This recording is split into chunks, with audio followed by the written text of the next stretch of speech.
Buen día, queridos amigos.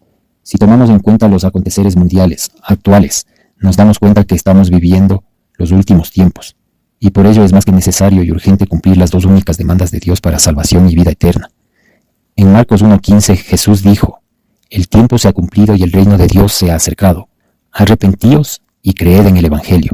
El arrepentimiento que Dios demanda para salvación y vida eterna no es el arrepentimiento de los pecados, pues en ningún versículo en la Biblia lo dice, y cualquiera de nosotros lo puede verificar. El verdadero arrepentimiento que Dios exige en griego se llama metanoia, la misma que es un cambio de nuestra manera de pensar, hacernos al pensamiento de Dios, a cómo Él nos ve, y Él nos ve como unos inmundos pecadores, que por solo un pecado estamos de camino al infierno.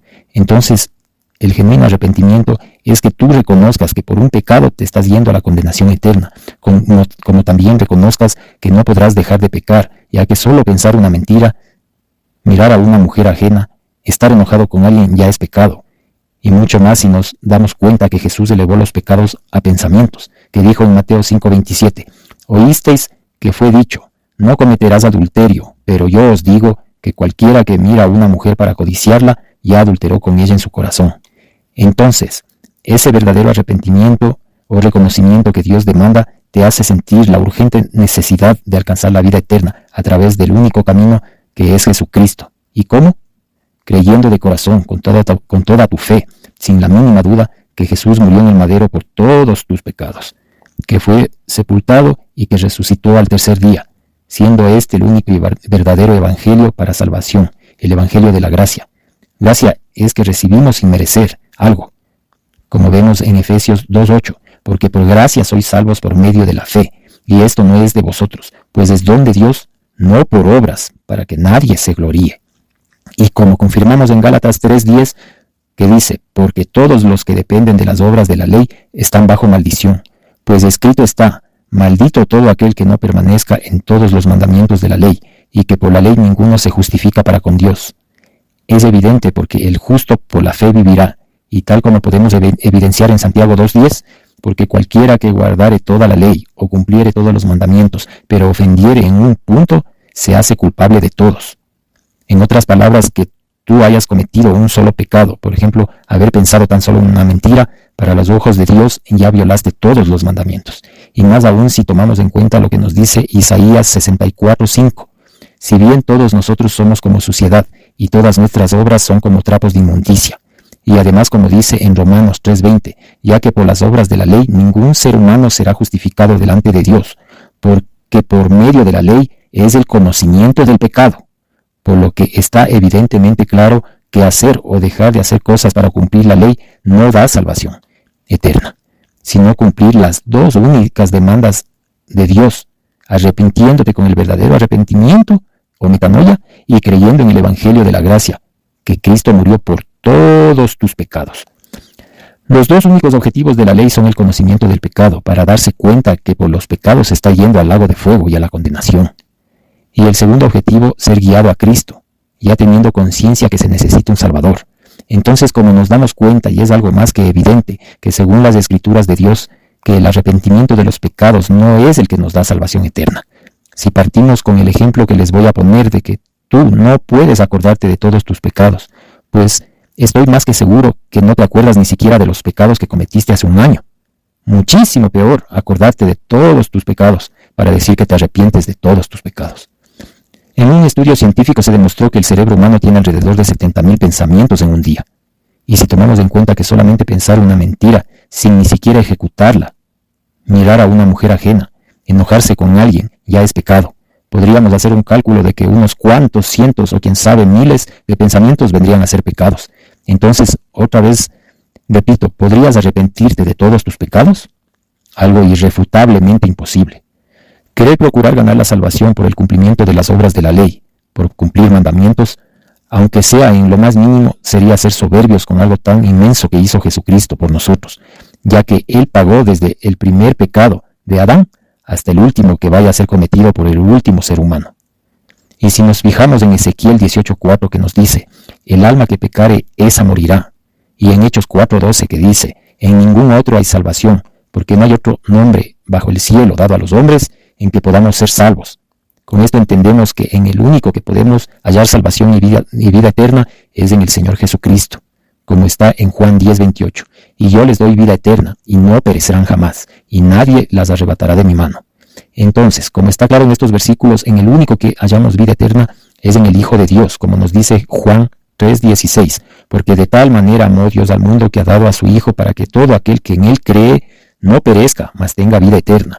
Y como Jesús dijo en Juan 5:24, de cierto os digo, el que oye mi palabra y cree al que me envió, tiene vida eterna, y no vendrá a condenación, mas ha pasado de muerte a vida. Entonces, el único camino para ganarse el cielo y vida eterna es a través del Señor Jesucristo, como vemos en Mateo 7:13, que dice, entrad por la puerta estrecha, porque ancha es la puerta y espacioso el camino que lleva a la perdición, y muchos los que entran por ella. Porque estrecha es la puerta y angosto el camino que lleva a la vida, y pocos son los que la hallan. Con respecto a este versículo, te hago un ejemplo muy fácil que se me ocurre. Si yo llego a la puerta del Vulcano Park, que todos conocemos, y no ingreso, ¿será que me divertí? Con esto entendemos que no es suficiente encontrar la puerta que es Jesucristo, sino ingresar por ella al camino estrecho. Y con esto llegamos a la conclusión, como dicen las Escrituras, que pocos son los que la hallan. Imaginémonos qué tan poquitos son los que verdaderamente ingresan por la puerta. ¿Y quiénes serían estos los que ingresan?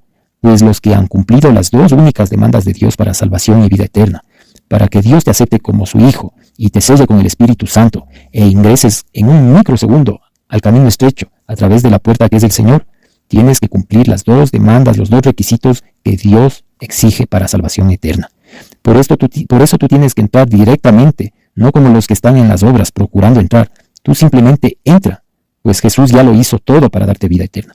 Tú solamente tienes que creer con el previo verdadero arrepentimiento, como fue explicada su traducción al griego, metanoia, reconociendo que por un pecado te estás yendo a la condenación eterna, como también reconociendo que no podrás dejar de pecar, pues lo harás incluso sin quererlo, y lo harás hasta la muerte del cuerpo pecaminoso en el que te encuentras. Y con esto dándote cuenta que necesitas ser salvado urgentemente, por creer en que Jesús murió por todos tus pecados, que fue sepultado y que resucitó al tercer día. Solo cumpliendo estas dos demandas de Dios lograrás ser un genuino hijo de Él, un legítimo salvado y un justo para Él. En muchas partes te dicen Jesús te ama, Dios te ama, pero no es así, pues Jesús te amó en el madero, cuando murió por todos tus pecados, como consta en Juan 3:16, porque de tal manera amó Dios al mundo. Claramente está en tiempo pasado, amó, porque de tal manera amó Dios al mundo que ha dado a su Hijo unigénito, para que todo aquel que en Él cree no se pierda, mas tenga vida eterna. Dios en este momento está en enojo contigo. Si estás rechazando la inmensa obra que hizo su Hijo haciendo cosas o dejando de hacer obras para lograr tu salvación eterna por ti mismo, por tus méritos, cuando ya Jesús hizo la obra completa, lo único que tienes que hacer es creer sin la mínima duda, con toda la fe, con previo cumplimiento de la primera demanda de Dios, que es arrepentirse, pero no de los pecados, pues la ley fue hecha para darnos cuenta que por un pecado la persona se está yendo al infierno, y que por infringir un punto se hace culpable de toda la ley, como consta en Santiago 2:10, y como está en la Escritura, para el conocimiento del pecado, y por ese hecho ser guiado a Cristo, el único que da vida eterna. Pues ninguna virgen da vida eterna, pues ningún santo ni ningún ángel da vida eterna. Solo el Señor Jesucristo es el único Salvador, Redentor y dador de vida eterna y salvación. En Hechos 4:12 leemos, y en ningún otro hay salvación, porque no hay otro hombre bajo el cielo dado a los hombres en que podamos ser salvos. En muchos sitios le están hablando a la gente acerca de muchos temas con respecto a Dios, pero no acerca de las profecías bíblicas que se están cumpliendo al milímetro, mucho menos hablarles del Apocalipsis o hablarles de lo infinitamente importante que es el Evangelio para salvación eterna. Y la gente proyectándose a un futuro lejano, cuando esto ya no da para más. Esto ya es lo último de lo último. Y cuando es más que evidente que el arrebatamiento de los hijos de Dios es inminente y llegará muy pronto. Para mayor explicación acerca de cómo lograr la genuina salvación y vida eterna, visita en YouTube el canal de Ulises Astudillo.